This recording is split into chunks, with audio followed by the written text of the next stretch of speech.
Hollywood celebrities roll out their hatred for the Second Amendment every time there's a gun tragedy, with calls for restrictions on weapons and ammunition, and even outright bans.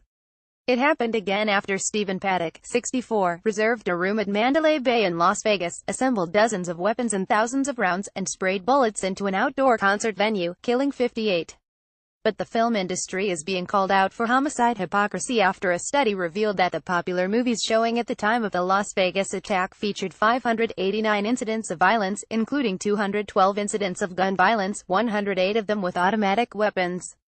The body count was 192. The study by the Media Research Center reviewed the movies Kingsman: The Golden Circle, American Assassin, It and Mother. These were 4 of the 5 most popular movies in America when mass murderer Stephen Paddock modified his firearm into an automatic weapon and mowed down 58 innocent people from the 32nd floor of a Las Vegas hotel. Making tens of millions off movies that constantly depict gun violence, and then calling for gun control, is homicide hypocrisy, said Brent Bozell, the founder of Media Research Center, or MRC. Hollywood's hypocrisy about Harvey Weinstein is only outdone by its hypocrisy about gun control, said Bozell, a frequent commentator on Fox News. You just knew the Hollywood celebrity crowd would jump all over that issue in the wake of the Las Vegas massacre. Bozell's MRC regularly criticizes the entertainment industry for what it perceives as liberal bias.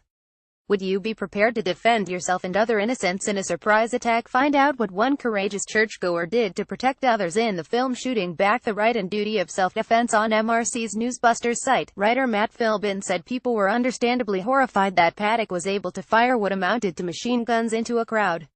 Yet, similar weapons were being fired in movie theaters around the country. He cited the movies reviewed, noting the Lego Movie was exempted because it is animated. To underscore that point, the Kingsman trailer was so filled with violence it is difficult to tally. This 1-minute 56-second clip shows 4 scenes of characters deploying several different automatic weapons, as well as pistols, a lasso and rockets, he explained. He wrote that the violent movies illustrate the entertainment media's scapegoating tactic, complain about lax gun laws, demonize the National Rifle Association, and never accept the possibility that Hollywood's glamorization of guns and violence has anything to do with the latest mass shooting. In Kingsman, Philbin wrote, the drug lord villain is played by none other than part-time gun control activist and full-time hypocrite Julianne Moore. Besides its 118 incidents of gun violence, 70 of them with automatic weapons, there are 164 acts of other types violence in Golden Circle.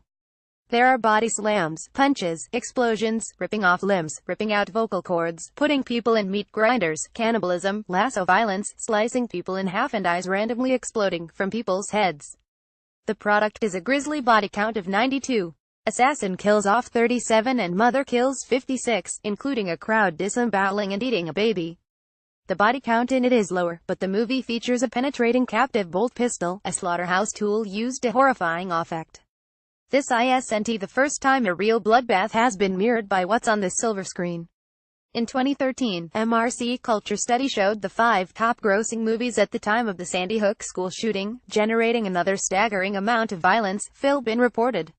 The study notes that Michael Rosenblum, writing for the Huffington Post, pointedly asked, are you really surprised when Stephen Paddock decides to do sort of the same thing on his own in Las Vegas? Where do you think he got the idea from? Rosenblum continued, spending 5 hours or more a day, every day, day after day, year after year watching thousands of people getting killed on TV, in the movies and on video games has an impact. It inures us to gun violence. It makes it seem almost normal behavior. It instructs us. Would you be prepared to defend yourself and other innocents in a surprise attack? Find out what one courageous churchgoer did to protect others in the film Shooting Back the Right and Duty of Self-Defense.